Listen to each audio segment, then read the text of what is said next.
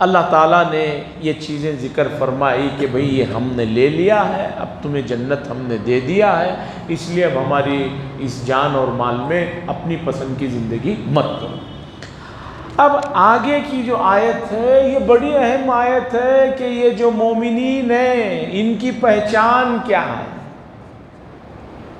ان کے امتیازات کیا ہیں، ان کی علامات کیا ہیں۔ اس آیت میں اللہ تعالیٰ نے بتایا۔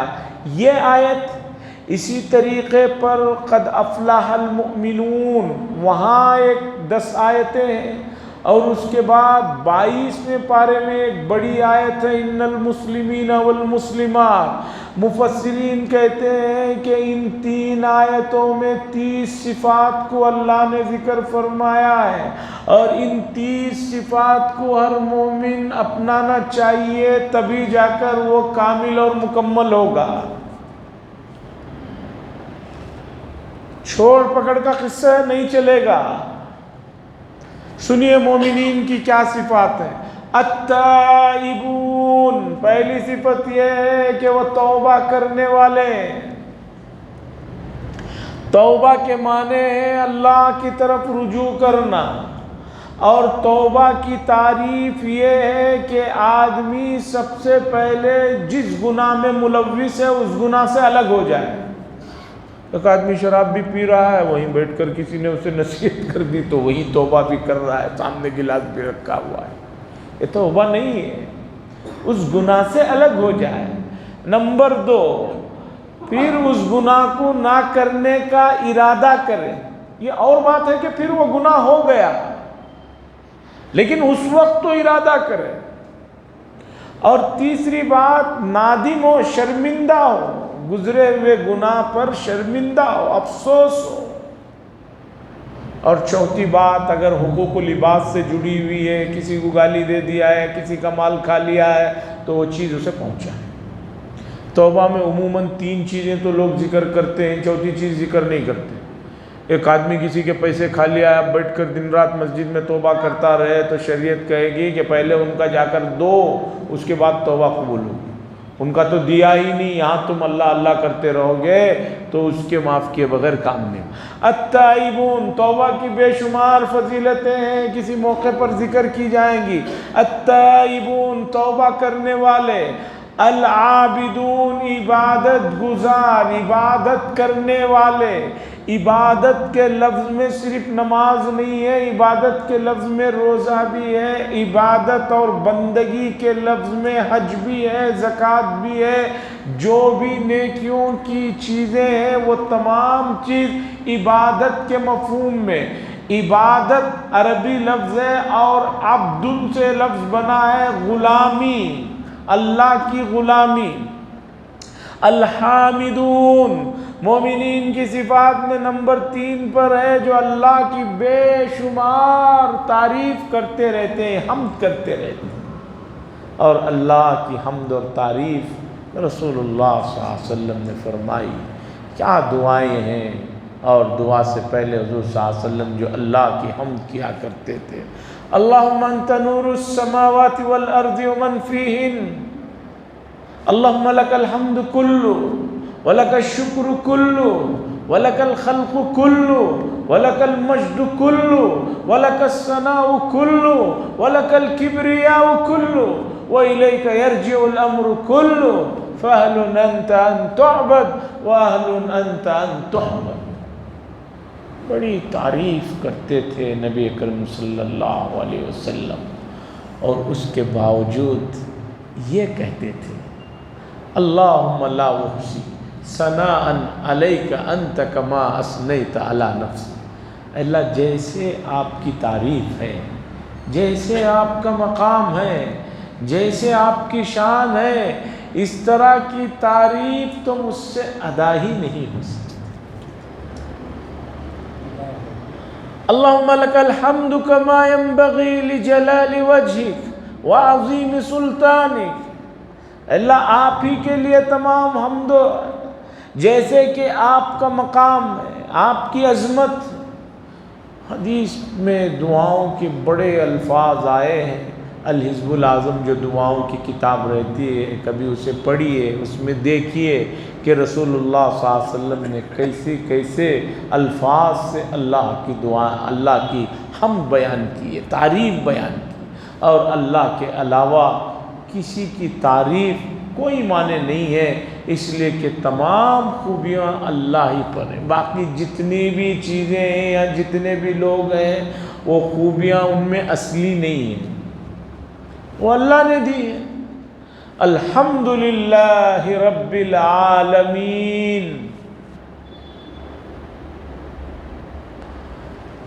تفسیر بیضاوی بول کر یہ ایک تفسیر ہے، مدارس میں پڑھنے والے طلباء کو فائنل ایئر سے پہلے سال میں تفسیر پڑھائی جاتی ہے، اور روزانہ 1 گھنٹہ وہ تفسیر پڑھائی جاتی ہے، ہفتے میں 6 دن پڑھائی جاتی ہے۔ پورے سال میں وہ تفسیر مشکل سے پارہ ہو پاتی ہے۔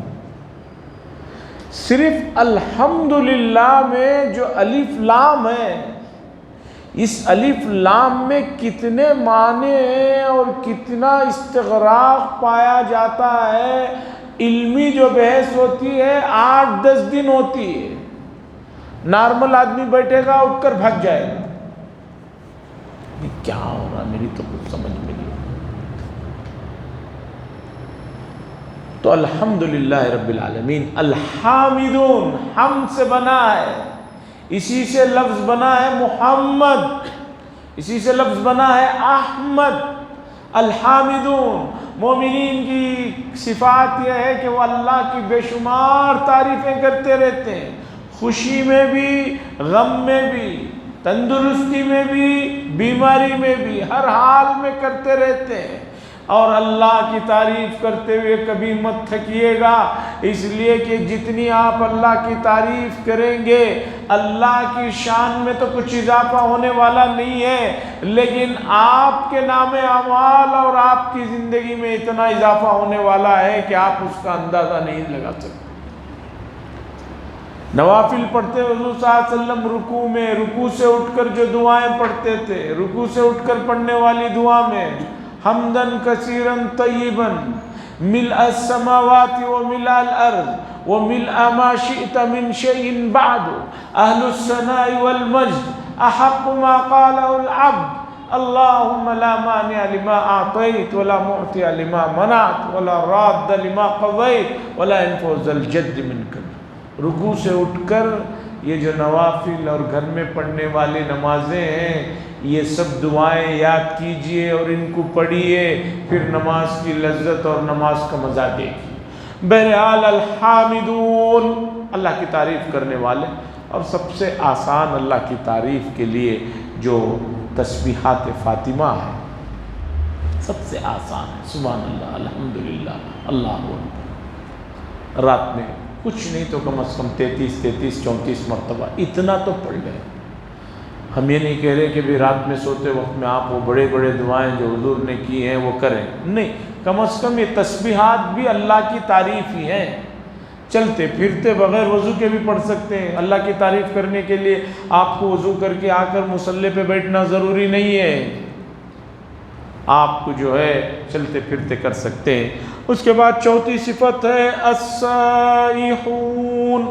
اس کے سلسلے میں مفسرین کے 2 قول ہیں، انشاءاللہ اگلی مجلس میں اس بات کو رکھا جائے گا۔ وآخر دعوانا الحمدللہ رب العالمین، لک الحمد و لک الشکر یا اللہ، اللہم صلی علی سیدنا شفیعنا نبینا حبیبنا مولانا محمد بارک وسلم۔ ربنا آتنا فی الدنیا حسنہ وفی الآخرۃ حسنۃ وقنا عذاب النار۔ صلی اللہ تعالی وسلم علی خیر خلق محمد وعلی آلہ وصحبہ اجمعین، والحمدللہ۔